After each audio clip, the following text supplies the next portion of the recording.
Bos días, galegos. Aquí, sempre en Galicia. Audición radial ao servizo do arte e da cultura do povo galego que dende o 3 de setembro de 1950 é transmitida todos os domingos. Moi bons días, amigos. Domingo 18 de maio. Son as 9 da mañán e comenzamos sempre en Galicia con ceos nublados. Aquí na Cidade Bella de Montevideo, 17 grados. Unha humedade 90% e con choivas, verdad? En Santiago de Compostela, na capital de Galicia, 15 grados a esta hora da mañán e está chovendo. Outra vez os versos de Lorca, verdad?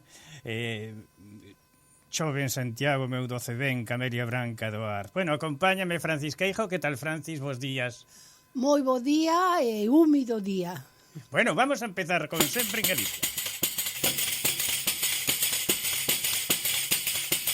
Botalle unha revenida, botalle unha resalada, para que veñan os mozos a facer a poliada.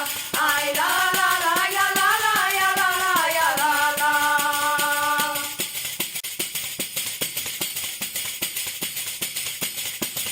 María, miña rebonteadora, botadme da cama fora onde vou dormir agora. Ai la la la, ai la la la, ai la la la, ai la la la.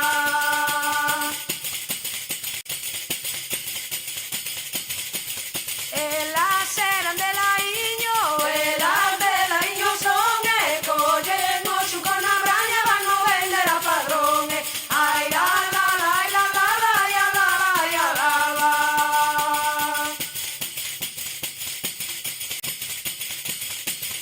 Aunque ten as pernas largas, o bailador baila ben e move ben os seus cadriles con ese xeito que ten.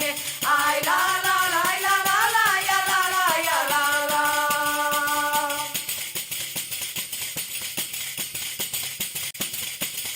Alá vai a despedida, non sei se vos darei outra nos días da miña vida. Ai la la la, ai la la la, ai la la la, ai la la la.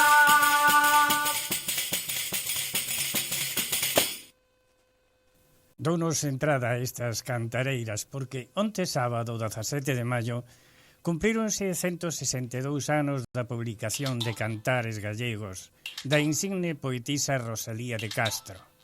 Cantares galegos que darían pé ao rexurdimento, un movimento literario, cultural e de compromiso coa recuperación do idioma para revitalizar a nosa identidade propia e diferenciada doutras nacións con ou sin Estado. Coincidía esta señalada data cando estaba en pleno auxe o romanticismo en Europa. Na proposta dos académicos da Real Academia Galega, Francisco Fernández del Riego, Manuel Gómez Román e Xesús Ferro Couselo, realizada o 28 de abril de 1963, instaurase o 17 de maio como Día Mundial das Letras Galegas. Inda a pesares de que non eran tempos doado para realizar suxestións fora das liñas do réxime militar que gobernou a España 40 anos. Pero aquela Real Academia Galega, formada por intelectuales sólidos, non deron paso atrás e comenzouse a facer liturxia tamén en galego co apoio da Igrexa, pero tamén a publicar na lingua proscrita, pero nunca esquecida. Apoio este que tamén contaba coa axuda económica, humana e cultural que as institucións galegas de emigrantes en América, sobre todo en Bos Aires e Montevideo, aportaban á causa e defensa da nosa fala. Afortunadamente chegamos xa aos primeiros cuartos do século XXI e moitas cousas cambiaron na nosa terra.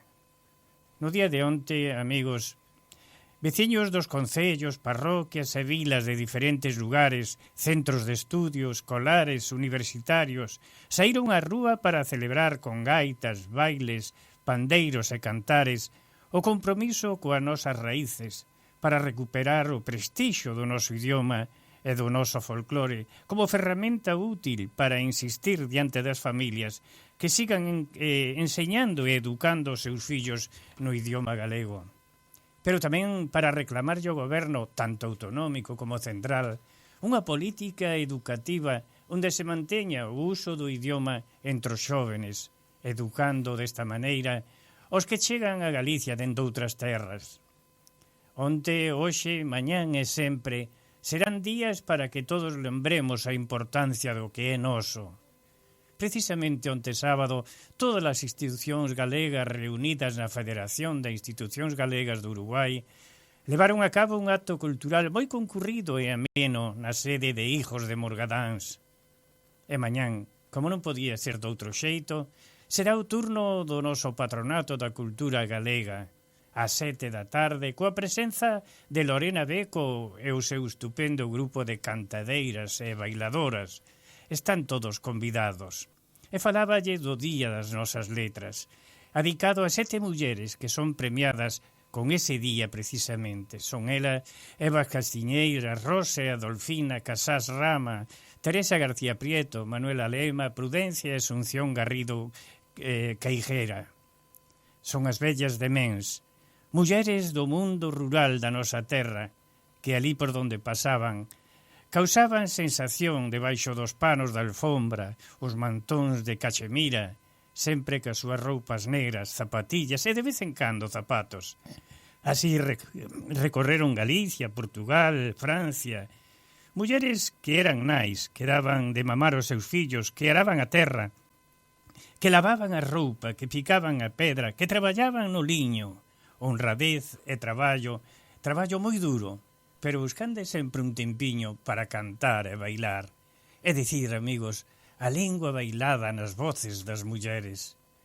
Non hai lingua se non hai contos, non hai vida se non hai lingua para cantar.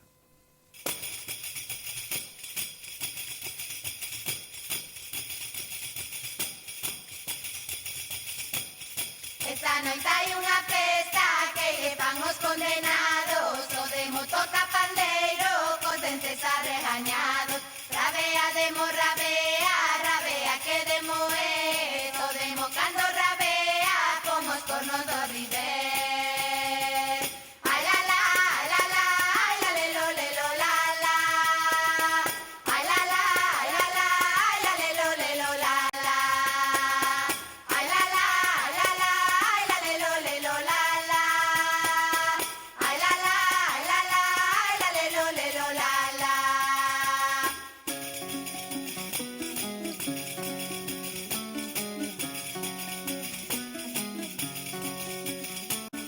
Murmula, murmuladores, murmula de min e doutros. No inferno hai unha cama para descansar un pouco. O río cando vai cheo leva carballos e follas. Tamén debía levar as linguas murmuladoras. Ai la la, ai la la, ai la le lo la la. Ai la la, ai la la, ai la le lo la la.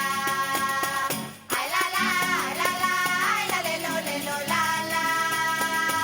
Ai la la, ai la la, ai la le lo la la.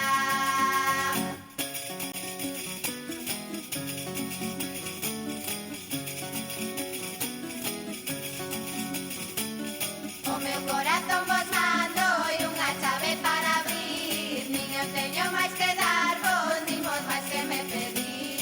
Esa noite ha de chover, que tengo cerco a lúa. As estrelas xa mo dicen e o ceo mo asegura. Ai la la, ai la la, ai la le lo la la. Ai la la, ai la la, ai la le lo la la. Ai la la, ai la la, ai la le lo la la. Ai la la, ai la la, ai la le lo la la. Ai la la, ai la la, ai la le lo la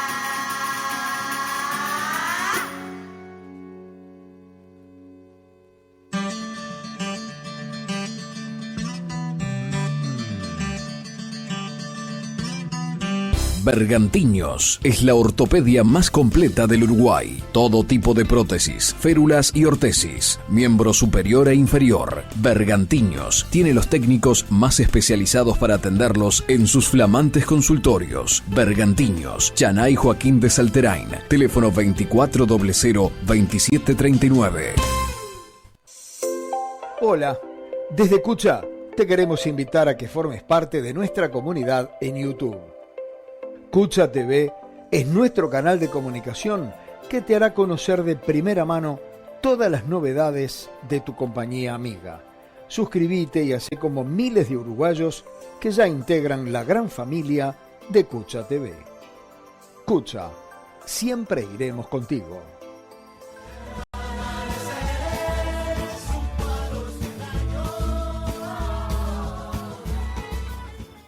Amigos, cando son as 9:12 da mañán aquí en Montevideo, as 2:15 da tarde alá en Galicia, vamos precisamente hacia Galicia para falar coa licenciada en Filosofía Maica Gorgal, licenciada tamén en Ciencias da Educación. Maica traballa de docente en Santiago de Compostela, pero é autora da novela La Casa de la Mina, da que vamos a falar hoxe con ela. Unha preciosa historia ambientada na Galicia dos anos 40, esa Galicia de fame, de necesidades, de emigración e de incertidume. Unha historia que os lectores poden conseguir por medio de Amazon aquí en Bos Aires e tamén en Montevideo. Maica, con este traballo, intenta rescatar un anaquiño desa memoria desconocida de Galicia, a memoria do wolfram ou do wolframio, convertido de alguna maneira por aqueles tempos no ouro negro galego. Monteneme, Portomouro, zonas de Ourense, e sobre todo nas famosas minas de Barilongo, donde se centra a historia precisamente de la Casa de la Mina. Vamos hasta Galicia. Moi bons días, Maica, e gracias por recibirnos. Grazas a vos por invitarme ao vosso programa. Como pasaches o Día das Letras Galegas, Maica? Bueno, pois en familia, na manifestación polas letras, porque non se perda o galego, e aquí era festivo e pouco máis, disfrutando do día de descanso. Claro que sí. Maica, vamos a falar da novela La Casa de la Mina. Antes quero recordarche, o escritor e amigo Xurxo Borrazás presexaba fai algún tempo que o wolframio está chamando a berros unha gran novela. La Casa de la Mina, pode ser eso que clamaba Borrazás? Bueno, igual eso ven un pouco grande para mí, pero bueno, a intención era recoller pois a historia daquela zona, do que supuxo para esa comarca dos Xallas, de Santa Comba, e poñer no mapa a importancia das minas de Barilongo para o que foi a Segunda Guerra Mundial a nivel internacional. Que importancia estratégica tiña ese mineral para as potencias da Segunda Guerra Mundial? Bueno, pois decía por aí nun artigo que acabo de ler fai pouco, que o wolframio era para a Segunda Guerra Mundial o que o sangue para unha persoa. Eso pode nos dar xa unha idea do impacto que tiña, non? E sobre todo os alemáns querían para toda a armamentística, para reforzar os seus tanques, para reforzar os seus proxetís, os seus buques, os submarinos, e os aliados o que pretendían era que ese wolfram non chegase ás mans alemáns, non? E entonces aí había esa guerra de espionaxe, de sabotaxe para impedir que chegase a esa armamentística que os facía de alguna maneira casi indestructibles, non? Esa era a importancia que tiña. Nas famosas minas de Barilongo traballaban tamén mulleres e incluso nenos, non? Sí, o sea, cando empezou porque as minas estaban abertas xa desde a Primeira Guerra Mundial, 1914, pero sobre todo extraíase ferro, estaño, pero logo xa coa Segunda Guerra Mundial pois que empezou a haber unha explosión, non? Aí para para sacar o wolframio, e entonces pois familias enteiras se internaban nas minas, nas galerías, mulleres, nenos, deixaban a súa vida agraria, o gando, as leiras, e todos se foron a traballar a mina, porque, pois claro, económicamente era moitísimo máis productivo que a supervivencia das leiras, que xa quedaba pouca xente, porque moita xuventude xa tiña emigrado, pois, sobre todo a América. Onte E claro, comentábame, os nenos incluso, mulleres, por suposto. Onte comentábame un veciño de cerquiña de Santa Comba de aí que ele había estado traballando nas minas en unha moita idade.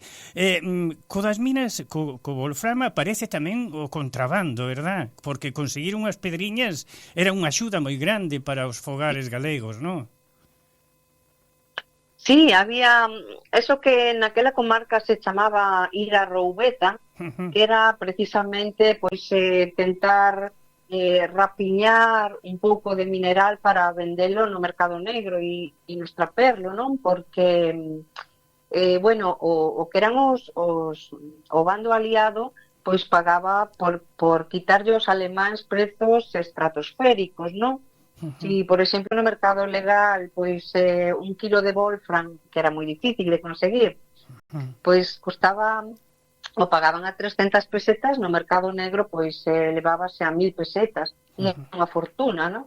E entonces, pois, había esa picaresca da roubeta que se facía, bueno, pois, desde ir aos montes cercanos, fora xa do que era o recinto das minas, ata extraer da propia mina nos sitios máis insospeitados, en bolsillos internos nas espaldas, nos dobleces dos pantalóns, nos tocos, donde se podían uns gramos de mineral para vender no mercado negro. Sí. Eso era... Había xente que, bueno, pues que económicamente non só os máis humildes, os que máis roubaban, por decirlo de alguma maneira, eran os propios xefes das minas que, aínda que pareza paradóxico, permitían esa roubeta porque logo eles mesmos compraban para venderlle logo os aliados, non? Era toda unha estrategia mercantil. Claro. É dicir que tamén aparecen os subsidios toda a Segunda Guerra Mundial, aparecen tamén dentro do mundo da xente humilde, pero tamén personaxes que se fixeron millonarios. Falo de don Pedro Belenda, de Jacinto Amigolera Chinto, non? Sí, claro, a ver, realmente aí a xente humilde, bueno, pues saliron un pouquiño da súa miseria, pero non chegaron a ese nivel de riquezas, pues que eran os que realmente podían, non? Os que traficaban a alto nivel, esos eran os que realmente ian, que fora pues, de forma non tan ilegal, de forma máis legal, pero sí que aí, pues, a través do Banco Pastor e todo eso, onde se movían o diñeiro pues, a gran escala, non? Os pobres, os humildes, os que iban a picar ali, bueno, pois foi unha mellora, pero non a esos niveles, porque aí movíase moitísimo diñeiro e non era precisamente para os pobres, non? Claro. Por que a Gestapo tiña espías en Santa Comba? Bueno, pois precisamente para evitar esas sabotaxes ou para controlar as sabotaxes, non, do mercado negro, porque os aliados o que pretendían era precisamente facerse co mineral, aínda que eles non o utilizaban como o utilizaban os alemáns, non? E moitas veces acababa pois no fondo do océano, pero controlar os cargamentos de mineral era pois moi importante para ambos bandos, non? Uns para non ser saboteados e outros para sabotear. Entonces aí librouse pois unha rede de espionaxe pois tremenda, claro que sí. Bueno, e cando hai así un grupo grande de personas ao redor de unha explotación agraria ou unha explotación mineira, como neste caso, aparece o amor, verdad? Na túa novela tamén. Sí, a ver, esta novela, contanos. O que pretendía con esta novela era, en principio, recoller as anécdotas que me contaban meus avós que traballaron na mina, tanto miña avoa como meu avó. De feito, aparecen aí tamén un pouco un pouco protagonistas na historia, porque ao fin e ao cabo é como se fose a historia da miña familia, non? Eu quería recoller eso.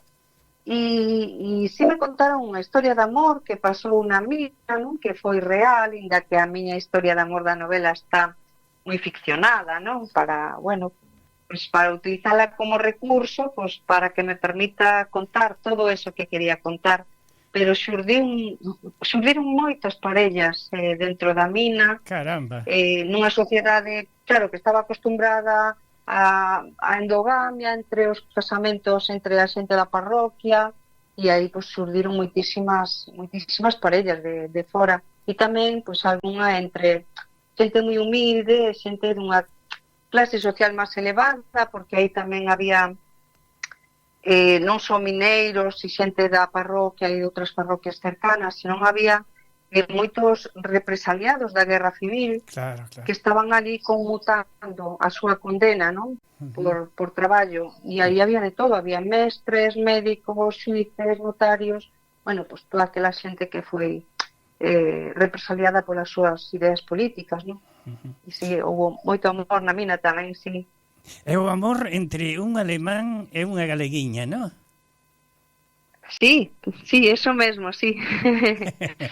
Porque, bueno, a veces tamén temos moitos prexuízos acerca do que eran os alemáns naquela época e a xente que estaba, digamos, afiliada ao partido, non? O partido nazi, claro. Pero a veces non era por propia vontade que se afiliaban, non? Sino que era unha maneira de protexer a súa propia vida, non? Bueno, pues era o que tocaba. Y entonces, en que termina ese amor? En que termina ese amor? Terribles. Maica, en que terminan? Como termina ese amor? Bueno, ese amor, non quero destripar a novela por si alguén pues non a lee ou a quere ler, non? Pero digamos que o amor casi sempre pode con todo e que por amor se fan cousas que non se farían, non? Pois por noutras circunstancias, e que nos leva a veces a situacións moi no límite, non? E nesta novela, pois o amor tamén leva a situacións límites, e hasta aí podo contar, por si alguén o quere ler, non destripar ya a novela, pero digamos que esa historia de amor entre Sara, que era unha mineira da aldea de Randufe, e este enxeñeiro da mina, pois é o que nos leva por todos esos escenarios da represión, da espionaxe, das redes de salvamento que había en Galicia. Pois había unha rede moi estructurada de salvamento de xudíos e incluso dos nosos fuxidos da guerra. Claro. E é o que nos leva, esa historia de amor lévanos por todos esos escenarios. Está moi ben porque o amor non ten barreiras e cando as encontra hai que derribalas. E paréceme moi ben que non queiras anticipar a fin da novela porque agora nos queremos lela. Claro. Maica, como se recibiu en Santa Comba a túa novela? Como? Perdón? Como recibiu a xente de Santa Comba esa novela túa? Bueno, pues a verdade é que tuvo moi boa acollida, tanto en Galicia, en xeral, está tendo moi boa acollida a novela. Xa pues fai un par de anos que esta novela se presentou en galego, porque obtuvo o premio Vicente Risco. Ajá. Pero bueno, tamén hai moita xente que, ainda que é galego falante, pois prefire ler en castelán, porque lle resulta máis doado. Pero o recibimento foi moi bo, porque afortunadamente, ainda queda xente que viviu de primeira man esa época, e se non a viviu, pois ten como tiven eu avós que llo contaron de primeira man, e entonces, bueno, sobre todo calou moito na xente maior, xente que o mellor que me decían nunca liu un libro, e que o teu fose esa novela, fose o primeiro libro, porque eralle moi cercano, non? E entonces a verdade é que foi moi emocionante, a verdade. Capaz que eso faite ver un pouquiño máis alá. É dicir, habrá unha segunda parte ou outra novela que teña relación coa mina? Eu creo que segundas partes nunca foron boas. E creo que o final da novela pois é o suficientemente redondo como para deixalo aí, non? Eu contei na novela todo o que quería contar, que eran as experiencias dos meus avós, o que supuxo o Wolfram, non só para aquela parroquia onde eu nacín, onde meus avós naceron e traballaron, sino o que poñer no mapa as minas de Barilongo a nivel internacional, non? Porque tuvo esa enorme importancia. Quixen recoller tamén porque o libro está moi cheo de casi todo o que se conta no libro son anécdotas reais que a mí me contaron en primeira persoa, non? E eu quería recoller eso. E penso que cumplín ese objetivo e creo que a segunda parte non vai haber. Maica, tamén se explotaba o estaño, non? Sí. Antes de que a mina fose, bueno, antes desa explosión do Wolfram, porque o Wolfram estaba ali, pero realmente nunca se lle dera esa importancia, non? De feito, pois, desas canteiras, desos montes, sacáronse as pedras para facer os valados das leiras, para facer as casas, e a xente acabou desmoronando os valados, desmoronando as súas casas para extraer ese Wolfram, porque eso mellor o que había ali era maior que toda a súa fortuna. Entonces había casas que estaban feitas con pedras de Wolfram. Mira ti, e a xente, pois, eso sí mo contaron, non? De que había pedras do lar donde se cociñaba que tiñan, pois, unha enorme cantidade de Wolfram, e con eso a xente humilde, pois, fixo esa fortuna relativa, non comparable coa dos grandes, os que movían os fíos, pero a nivel local, sí. E antes de eso, pois, sí que se extraía ferro e extraíase estaño. E despois deso, pois, tamén se extraía caolín e, bueno, son as minas moi prolíficas. Claro. Maica, este programa de Sempre en Galicia escoítase tamén en Bos Aires e aquí en todo Uruguai, por suposto. Tes familiares por aquí? Sí, teño familiares en Montevideo. Teño familiares en Montevideo e teño familiares en Bos Aires, en Argentina, bueno, está moi extendida por aí a familia, non? Claro. Pero en Montevideo sí que teño, pois, primos que non coñezo personalmente porque xa, bueno, eran tíos meus, pero os primos non os coñezo. Os tíos sí os coñecín, pero os primos xa non, pero relacionome con eles, afortunadamente. Maica, que che parece este traballo noso en Sempre en Galicia? Pois paréceme maravilloso que entidades como esta, programas como esta, patronatos, centros galegos, pois que non deixen morrer a nosa lingua, non? Porque, bueno, Galicia é un territorio pequeno, pero os seus habitantes están repartidos por todo o mundo, e sobre todo por América, e América Latina en particular, non? E entonces, bueno, pois que se continúe, que non deixen morrer a lingua, pois creo que é fundamental, non? Esa é unha parte do noso galego, unha parte da nosa comunidade, non? E eu creo que é fundamental. Sin esa parte, sin no outro lado do océano, pois perderíamos moito. Xa estamos perdendo moitos galegofalantes e bueno, pois todo o que se poida facer pola lingua, pois pareceme maravilloso. Maica, moitísimas gracias polo teu tempo e, bueno, gracias por haber resucitado esa historia que é parte da outra Galicia, da Galicia pobre, da Galicia necesitada, pero tamén da Galicia rica, que é o que ten o seu chan. Moitísimas gracias dende Montevideo, mandamos un abrazo moi grande e que teña moito éxito La Casa de la Mina. Moitísimas gracias, Maica. Bueno, moitas grazas a vos e eu animo a xente a que se achegue a esta novela, que a disfrute e que lles chegue o corazón. E xa digo, moitísimas gracias a vos por convidarme ao vosso programa. Vamos a seguir escoitando entonces máis cantareiras.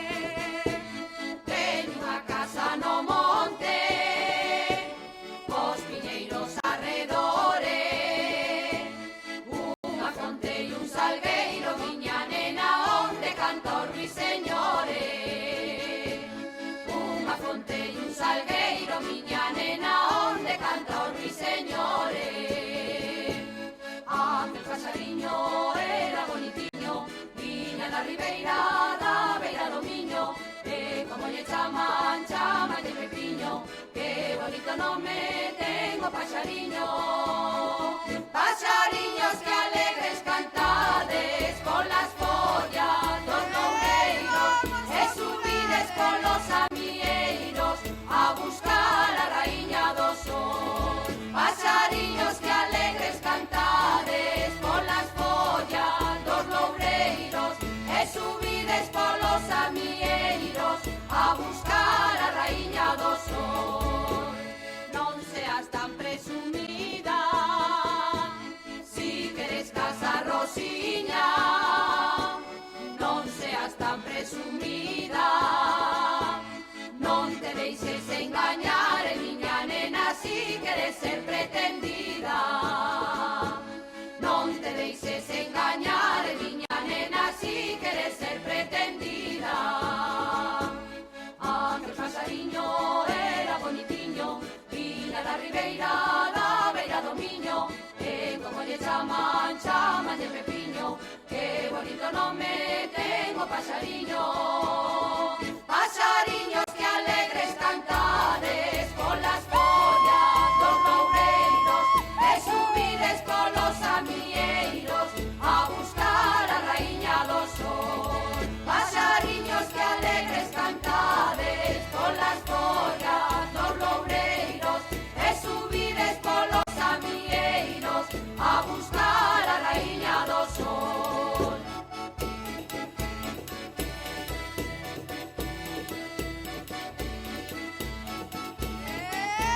¡Ei, cantadeira!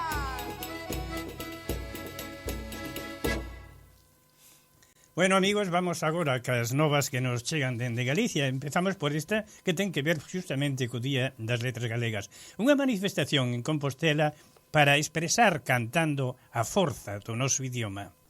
A plataforma Queremos Galego organizou onte, 17 de maio, Día das Letras Galegas, unha manifestación pola lingua convocada baixo o lema Lingua Vital Xa, para exixir unha Galicia en galego e reverter a emerxencia lingüística que reflicte nos últimos datos sobre o uso e competencia do galego. Celia Armas, coordinadora de Queremos Galego, pedirá que a xente acudise á manifestación con pandeiretas, percusión e con ánimo para expresar cantando a forza do noso idioma. E así foi, pois miles de persoas saíron ás rúas con bandeiras e instrumentos e houbo varias foliadas improvisadas. A manifestación saíu ao mediodía da Alameda e rematou na Praza do Obradoiro cunha gran foliada pola lingua galega. O grupo Leilía, homenaxeado no 12 edición dos Premios Martín Codas da Música. Neste ano, no que as letras galegas recoñece as cantareiras e a música popular de transmisión oral, as leilías, pioneiras na difusión da música e do canto tradicional, non podían quedar fora das homenaxes. O grupo, un nome referente da música galega que transita do século XX ou XXI, despediuse o ano pasado dos escearios, tras máis de 30 anos de trayectoria. O vindeiro 28 de maio recibirán no Pazo da Cultura de Pontevedra o Premio Honorífico Martín Codax da Música 2025 e recollerán o aplauso da comunidade musical galega. nunha homenaxe ao seu traballo que permitiu abrir camiño a moitos artistas e agrupacións que viñeron detrás. Galega pioneira na química cuántica ingresa na Real Academia Galega das Ciencias. No seu acto de ingreso á Real Academia das Ciencias, a nova académica, a ponteará Otilia Mo, deu un discurso en defensa da educación pública. Mo, unha das poucas mulleres con máis de 50 traballos publicados no Journal of Chemical Physics, é unha das pioneiras da química cuántica no país e está moi implicada no fomento da incorporación das mulleres á investigación. E que foi o que dixo? Dixo, foi un sistema de educación pública o que me levou a min, unha nena dunha recóndita aldea galega, a recibir en París unha distinción como muller investigadora en química, asegurou Mo. Para a ciencia, isto é un milagre, consecuente da formación que recibiu. Defendámolo, advertiu. Que bárbaro isto, non? Unha muller inteligentísima, non? Unha muller inteligente que chegou onde chegou grazas á instrucción pública. Exacto, gracias á educación pública. Un descubrimento galego acha novas claves para frear o avellanamento. Sí. É moi boa noticia. Usted non quere ser vello, non quere ser vello, pois escoite isto.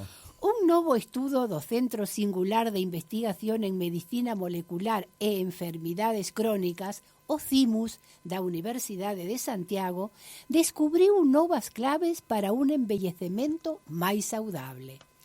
Un dos aspectos descubertos máis prometedores, segundo os científicos do CIMUS, apunta ás dietas de restriccións calóricas como base para evitar certas mutacións nas células que serían as responsables do envellecemento. Isto pode abrir a porta a novos estudos que exploren máis formas de ter unha vida máis longa e saudable. Nadie quere chegar a vello, Pero así pois que hai que comer pouco para non envellecer. Eso es. Restricción calórica. Comer menos.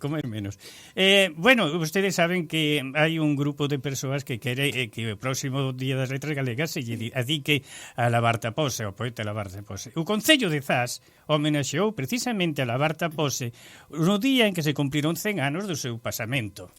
As accións na súa comarca de orixe por reivindicar a importancia e a vixencia do xornalista e escritor Enrique Labarte Pose, falecido no ano 1925, seguen mantendo un alto nivel de compromiso. Fai anos que a súa figura está a ser proposta para o Día das Letras Galegas, como lle dicía, e non cesan as actividades alrededor da súa figura.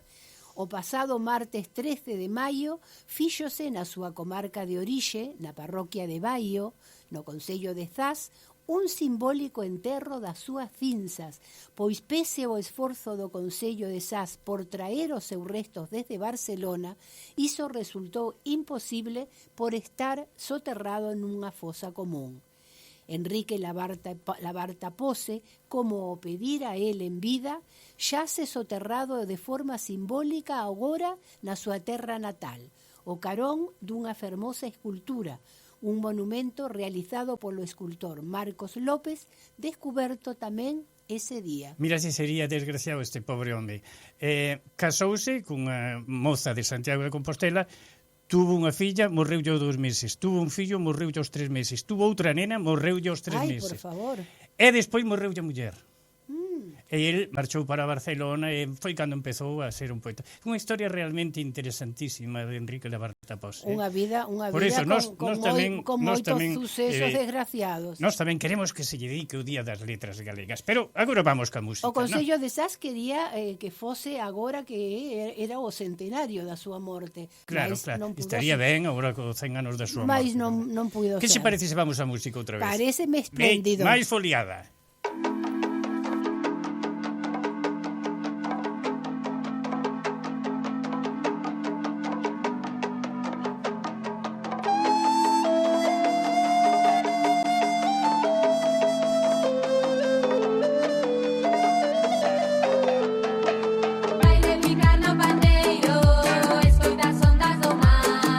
Quero ver os teus olliños sorrindo cada mañá.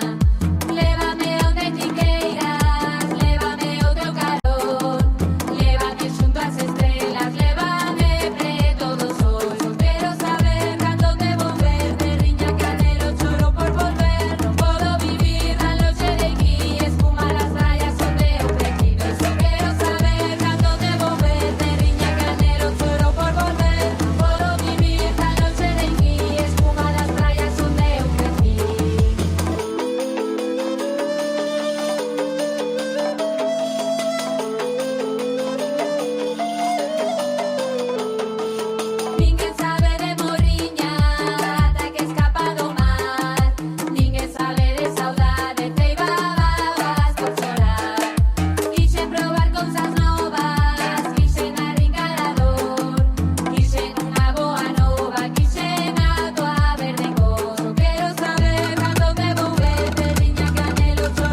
Bueno, que pasa pola colectividade, Francis?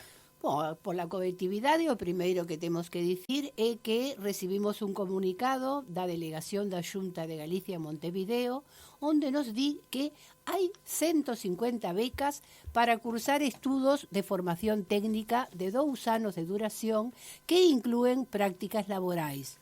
Os requisitos son ter nacionalidade española, ter entre 18 e 45 anos e estar vinculado a Galicia por nacemento ou descendencia. Por máis información, podedes consultar a página web www.edu.xunta.es ou, máis doado, ir á oficiña da Delegación en Montevideo na Rúa Maldonado 1045, esquina Río Negro. Bueno, onte xa falamos que se fixo o Día das Letras Galegas na colectividade, verdad? Fíxose unha reunión de todos os centros galegos. É unha noticia que tócanos moi de cerca porque o patronato integra a Federación de Asociaciones Gallegas en Uruguai e celebrou esta xuntanza na sede social de Unión Hijos de Morgadanes, con un espectáculo de canto e percusión que ofreceron os grupos artísticos de todas as institucións. Eu non puiden ir, mas sei que foi unha fermosa xuntanza a que asistiron representantes de todos os centros galegos, pois así contoumo Lucita Curbillón, que tivo a xentileza de mandarme uns videíños onde se aprecia a alegría do encontro e o linda que saiu a actividade. Que ben, que ben, que ben. Bueno, agora tocanos ao noso patronato, non? No patronato temos moitísimo para falar porque hai moitas actividades no que resta Caramba, do mes, a ver. no que resta do mes de maio. Mira, mañá 19 de maio a 7 da tarde teremos a celebración do Día das Letras Galegas, coa participación do grupo dirixido por Lorena Beco. Así pois que está garantizado un espectáculo precioso. Este ano, como xa sabemos todos, homenaxeando as cantareiras. E Lorena e seu grupo representarán maravillosamente o tema do Por aí día. tamén anda Lucita, non? Non está no grupo de Lorena. Está Lucita tamén no grupo, sí, claro que sí. Moita xente coñecida hai no grupo. Despois temos o venres desta semana que ven, celebramos no patronato como todos os anos o Día do Libro, facendo unha maratón de lectura. Esta actividade está organizada polas coordinadoras do Obradoiro de Literatura, Nedi Varela, e de Contacontos, Susana de León. A lectura pódese facer tanto en castelán como en galego. 3 minutos por persoa, que é moi importante respetar o límite de tempo para darlle lugar a todos os que queiran ler. Pero tedes que inscribirse na secretaría con Teresa ou polo teléfono 2908-0673. Isto será o venres 23. Pero hai máis, non? Hai máis aínda. Temos máis aínda porque na semana seguinte a esta, a segunda semana, o xoves 29 e o venres 30 ás 7 da tarde, teremos a estrea da obra A lenda de Xan Bonhome, que é unha obriña dirixida pola responsable do Obradoiro de Teatro en Galega, a nosa compañeira Ana Lorenzo. É unha obriña curta e moi entretida, así pois que reservade o lugar porque xa hai xente anotada, bastante xente anotada, e esgótanse as localidades rapidamente porque son limitadas. Bueno, 2 días, venres e sábado, verdad? Perdón, xoves e venres. Xoves 29 e venres 30 ás 7 da tarde. Unha boa hora, así pois que esperámoslos a todos por ali. Bueno, vamos a coitar a Tanxugueiras.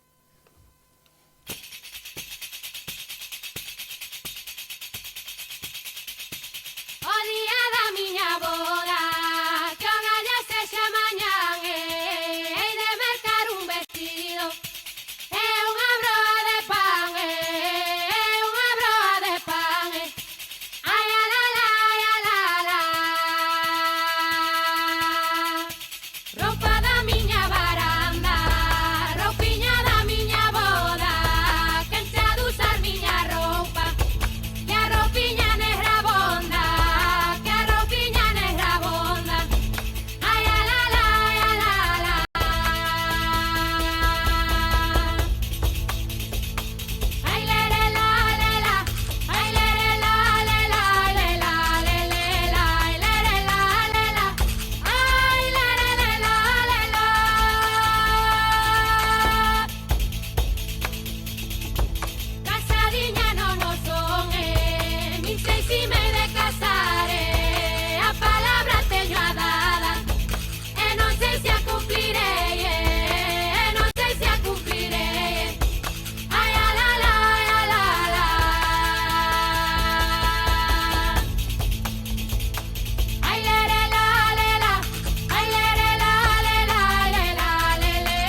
para maio pro ano que ven, para abril, para maio pro ano que ven, para a primavera o meu amor ven, o meu amor ven, o meu amor ven, para abril, para maio pro ano que ven, para abril, para maio pro ano que ven, para a primavera o meu amor ven, o meu amor ven, o meu amor ven, para abril, para maio pro ano que ven.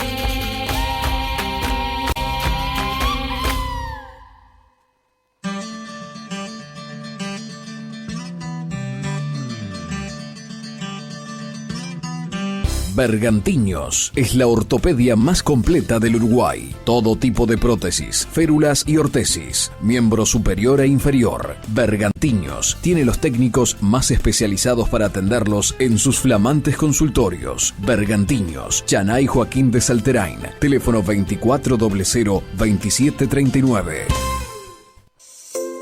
Hola, desde Cucha te queremos invitar a que formes parte de nuestra comunidad en YouTube. Cucha TV es nuestro canal de comunicación que te hará conocer de primera mano todas las novedades de tu compañía amiga. Suscríbete y hacé como miles de uruguayos que ya integran la gran familia de Cucha TV. Cucha, siempre iremos contigo.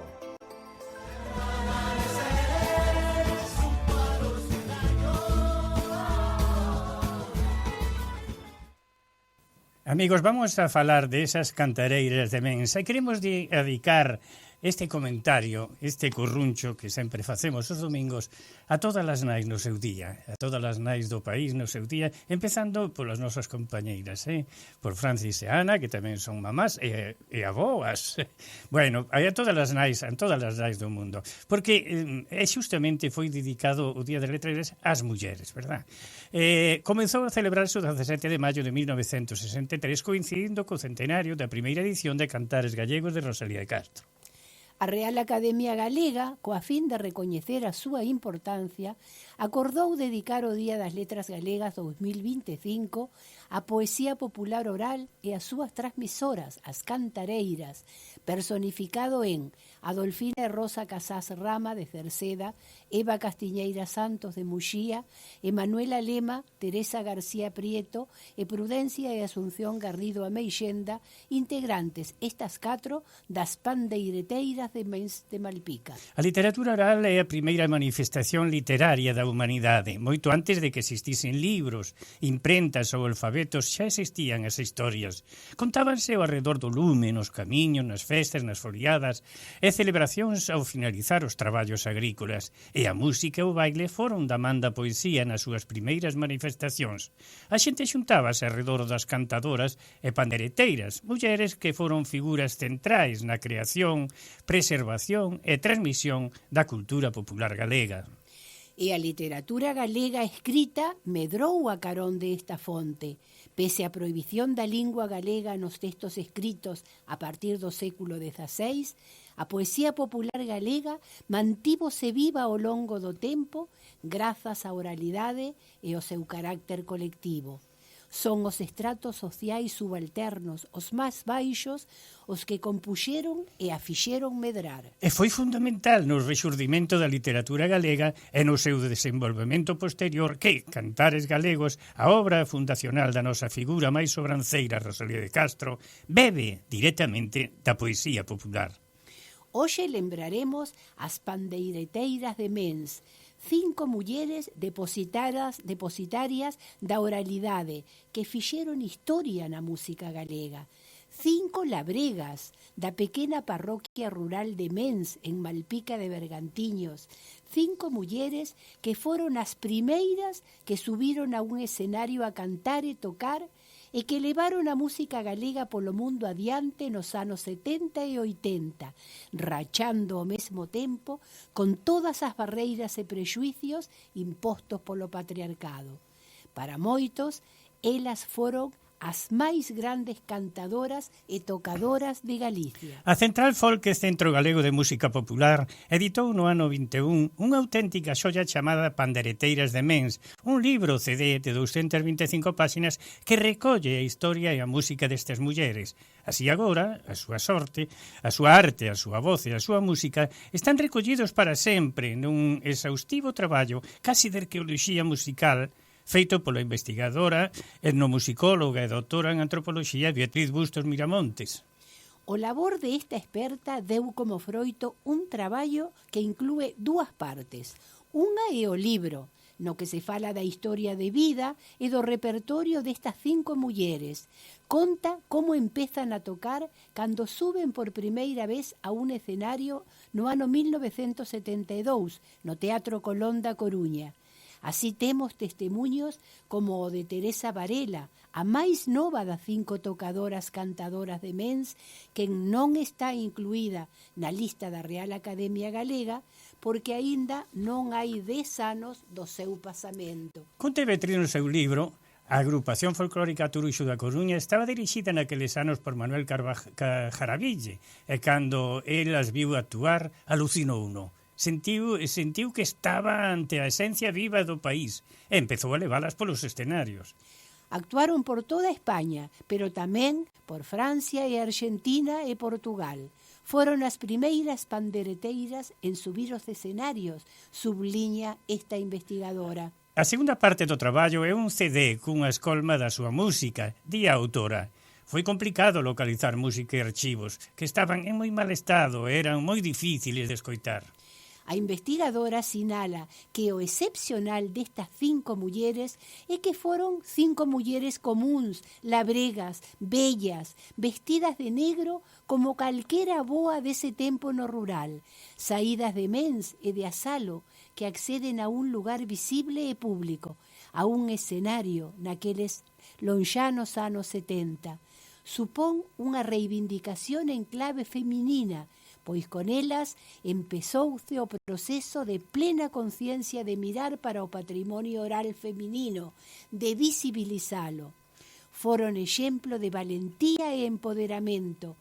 Elas foron algo moi potente, engade a investigadora. Xotas, pasodobres e muiñeiras, tamén un chotis e un valse, son algunhas das pezas que se poden oír tocar e cantar as pandereteiras de Mens, unha estirpe histórica que tocaba co puño pechado. Como lembra o profesor e divulgador de trascendencia destas mulleres, Xosé Manuel Varela, a quen entrevistamos nesta audición no pasado mes de decembro, recordan? E tamén a súa filla Ici, no mes de marzo. A continuación escoitaremos a estas 5 pandereteiras labregas co tema Pandeirada de Mens na súa presentación no programa Ruado da Televisión Galega no ano 1985.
Bueno, amigos, son as 10 da mañán cas pandereteiras de Mens, Día das Letras Galegas. Recorda que mañán no patronato ás 7 da tarde celebraremos tan señalado Día das Letras Galegas. Hasta o domingo que ven. Ata o domingo.